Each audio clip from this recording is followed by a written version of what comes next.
Just tell us what's going through your mind. I'm sure you're pretty surprised. I'm really overwhelmed at this. My family surprised me the other night when I was on KTAR, and they showed up for the last segment. They show up for this one, but this was very nice. A lot of our employees, a lot of people who I've known for a lot of years, and the photos on the walls, the memories, the Gub booth right now. So I'm sure it'll be emotional sometime down the road, but right now I'm excited about the night. I'm really excited about this three-game series with the Astros because this is going to be big.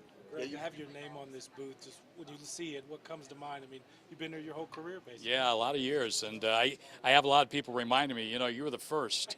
So I take a lot of honor in that, and hopefully that we'll have many more, excellent broadcasters along the road that will follow. And again, I go back to when this all started in 1998. We wore tuxedos in the first game. A ball club that lost their first game.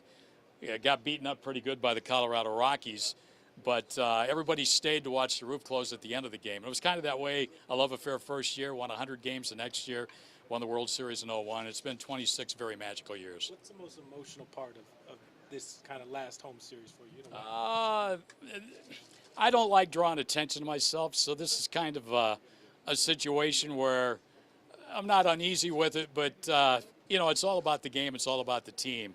And for me, this takes away a little bit for them. But to have the ball club honor me like this, I'm very flattered. I'm very excited about it. And again, it's a wonderful gesture. I really appreciate it. Do you remember where you were when you found out you were going to? I do. It was in November of 1995. The team wasn't going to start playing until 1998. And Jerry Colangelo came in to KTAR there on 3rd and Osborne.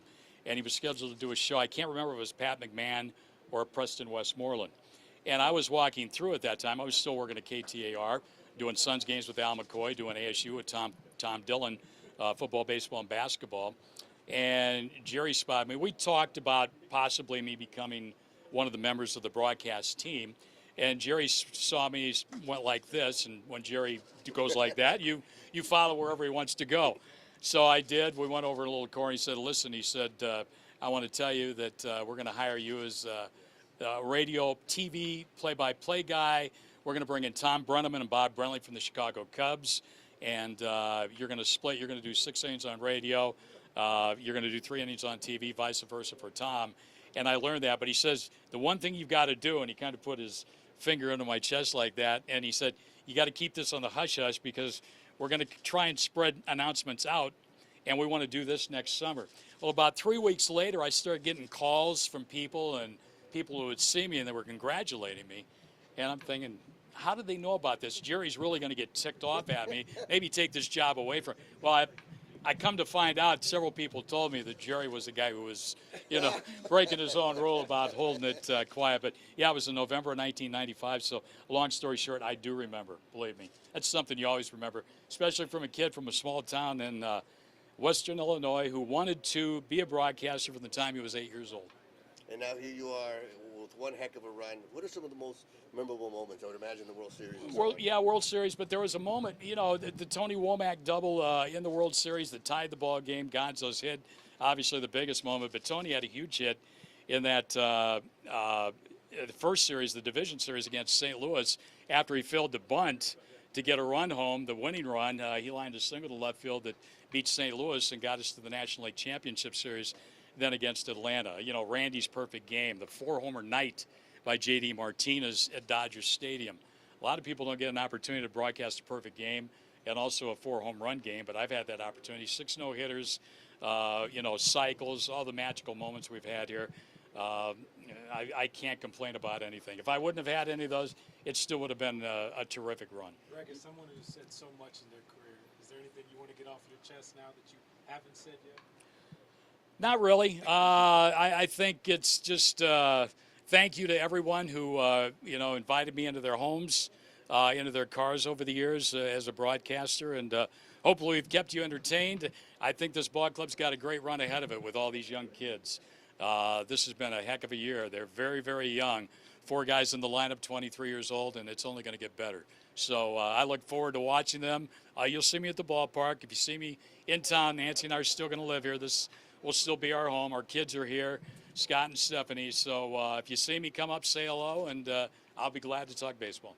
Final question for me. You talked about wanting to do this since you were 8 years old. If somebody would have told you at 8 years old that you were going to have this kind of a run and have this kind of Hall of Fame career with a franchise, what do you think you would have said? I would have said, boy, I hope you're right. And, I grew up a Cardinal fan, so I was really fortunate to listen to a couple of Hall of Famers, Harry Carey and Jack Buck, do Cardinals baseball. And this was when Harry was, not the comical type guy that he became at the end. He was an excellent broadcaster, both in the Hall of Fame. And then I move out to Phoenix in 1979, and KTAR is carrying the Dodgers with Vince Scully. So, I mean, how can you not? I worked alongside a Hall of Famer with Al McCoy for 15 years doing Suns baseball. I was blessed to listen and to learn from some of the best who have ever been in the business. And we've been blessed to have you. Thank you. Appreciate you so that. One question from Yeah. me.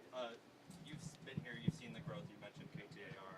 You've seen the growth from the games being on KTAR to now Arizona Sports.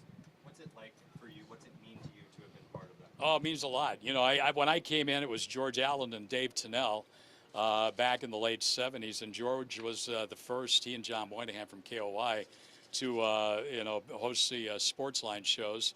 Hacksaw Hamilton came in, had a chance to work with him. Later on, Jude LaCava, along with Todd Walsh, Brad Sesmat. Tom Dillon was my partner, and I owe a lot to Tom. Tom Dillon and George Allen taught me a lot when I came out from Illinois. Tom gave me an opportunity to broadcast games with him with Arizona State football, baseball, and basketball. The baseball games we split. He'd do 5 innings, I'd do 4.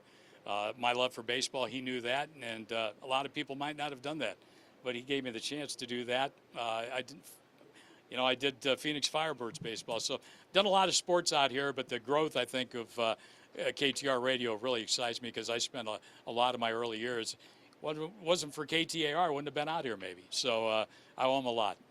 Thanks, Greg. Thank you, guys.